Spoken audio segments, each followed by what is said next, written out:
you're looking for a way to step up your DIY game, then this video is for you. In this video, I will show you guys how to make a beginner-friendly basic base cream that you can use to step up your DIY games. You can use it to make like a hair moisturizer, your skincare products, your face creams, and also your body lotion. But if I'm using this recipe for a body lotion or a face cream, I may want to change one or two things or add extra things to this to make it effective for the skin, and I may also change the type of oils I use for my base cream. So if you're interested to see how I made this base cream, then keep on watching. And if you're seeing me for the first time, don't forget to subscribe and like this video, share this video, and leave a comment. Watch to the end. Don't skip any part of this video, don't skip the ads, and also don't forget to subscribe at the end of this video. So without wasting time, let's get straight into this video.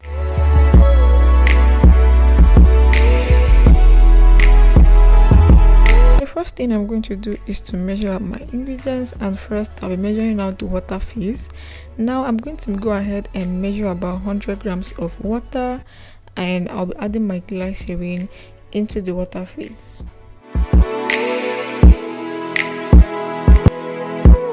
Now for the water phase, you are meant to use a distilled water or boil water and allow the water to cool down, and then use it.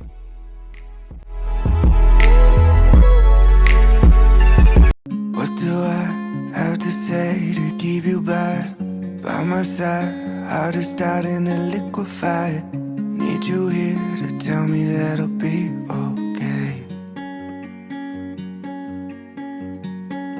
Maybe one, loving two, and now it's 3 a.m. Thinking what if it's you and me at the end, that maybe we'll be okay.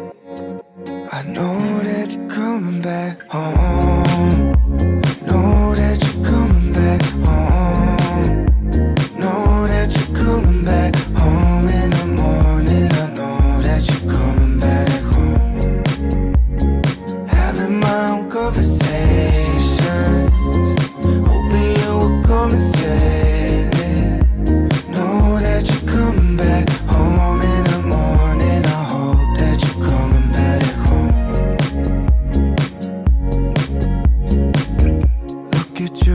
Eyes as soft as that ocean blue, falling in, learn to swim like I never knew. I see it now, that everything will be okay. With no small doses. Instead of using the normal shea butter all the time to make your DIY hair products, you can switch it up a little bit by using a base cream and then incorporating all your products into the base cream. It's going to make your DIY products more moisturizing and less greasy. This video was actually requested by a subscriber, so if you're watching this video right now, hi, I'm making this video just because of you. So depending on how this video does, I may do an advanced base cream tutorial for you guys. This particular base cream is a very basic recipe that you can actually get all your ingredients around. If you want an advanced base cream, I can gather up all the products that I need to do it.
you guys so much for watching. And if you actually need more videos to watch, I have a whole playlist of videos that you can watch. Actually want more hair growth videos to watch or any other video to watch, then I have a whole playlist that you can binge watch. I know I have a whole lot of recipes on this channel that you can use to grow your hair, so just pick one that works for you and use it. So thank you guys so much for watching. I'll see you guys in my next one.